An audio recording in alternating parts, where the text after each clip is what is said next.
की बुद्धि और समस्या को भांप लेने की कला के कारण बादशाह उन्हें खूब पसंद करते थे। इसी कारण से दूसरे लोग बीरबल से उतना ही जलते थे। इन जलने वालों में से एक अकबर का साला भी था।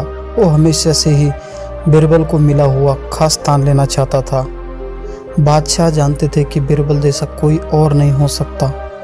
वो अपने साले को भी ये बात समझाने की कोशिश करते थे, लेकिन उनका साला हमेशा कहता था कि वो भी काफ़ी बुद्धिमान है। इन सब बातों के कारण एक बार बादशाह के मन में हुआ कि अब ऐसा नहीं मानेगा, इसे कुछ कार्य देकर ही समझाना पड़ेगा।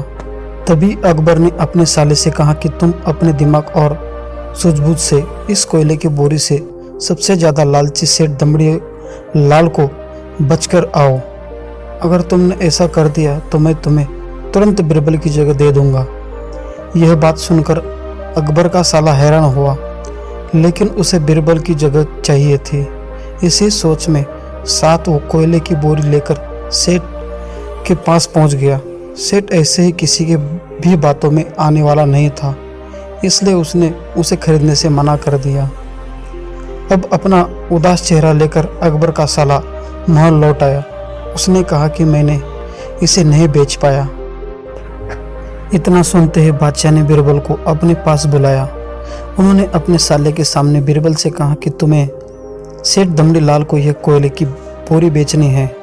बादशाह का आदेश मिलने पर बीरबल ने कहा कि आप एक बोरी बेचने के लिए कह रहे हो, मैं उस सेठ को एक कोयले का टुकड़ा ही 10,000 में बेच सकता हूँ। यह बात सुनकर अकबर का साला दंग रह गया। अकबर ने कहा ठीक है, तुम एक ही कोयले का टुकड़ा बेच आओ। बादशाह का आदेश मिलते ही एक कोयले का टुकड़ा उठाकर बीरबल वहां से चले गए। उन्होंने सबसे पहले एक मलमल के कपड़े का कुर्ता अपने लिए सिलवाया, फिर उसे पहनकर अपने गले में हीरे मोती की मालाएं डाली और महंगे दिखने वाले जूते भी पहन लिए। इतना सब करने के बाद बीरबल में उस कोयले के टुकड़े को सुरमा यानी काजल की तरह बारीक पीसकर एक कांच की डिब्बी में डलवा लिया। इसी भेष में वो महल के मेहमान घर में आ गए। फिर बीरबल ने एक इश्तिहार दिया कि बगदाद में एक जाने माने शेख पहुंचे हैं जो जादुई सुरमा बेचते हैं। सुरमे की खासियत में बीरबल ने लिखवाया कि इसे लगाने वाला अपने पूर्वजों को देख सकता है। यदि पूर्वजों ने कोई धन छुपा कर रखा है तो वो उसका पता भी बता देंगे। इस इश्तिहार के सामने आते ही पूरे नगर में बीरबल के शेख रूप और चमत्कारी सुरमे की बात होने लगी। सेठ दमड़ी लाल तक भी यह बात पहुंच गई। इसके मन में हुआ जरूर मेरे पूर्वज ने धन गाड़ रखा होगा, मुझे तुरंत शेख से संपर्क करना चाहिए। इतना सोचकर दमड़ी लाल शेख बने बीरबल के पास पहुंचा। बीरबल में जानबूझकर उन्हें पहचानना नहीं।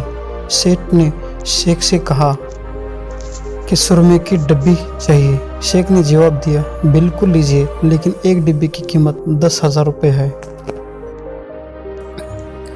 सेठ काफी चालाक था। उसने शेख से कहा कि मैं पहले सुरमा आंखों पर लगाना चाहता हूँ, इसके बाद पूर्वजों के दिखने पर ही मैं 10,000 रुपये दूंगा।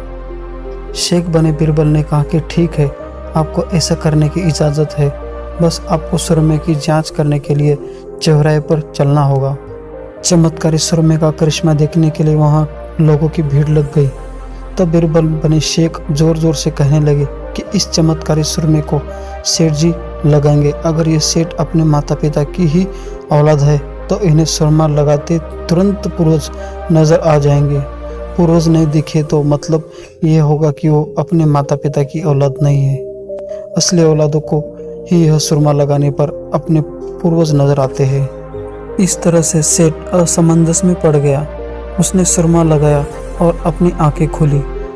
दिखना तो वैसे भी कुछ नहीं था, लेकिन सेठ बेचारा करता भी तो क्या करता। उनसे अपनी इज्जत बचाने के लिए बीरबल को 10,000 रुपये दे दिए और आग बबूला होकर वहाँ से चला गया।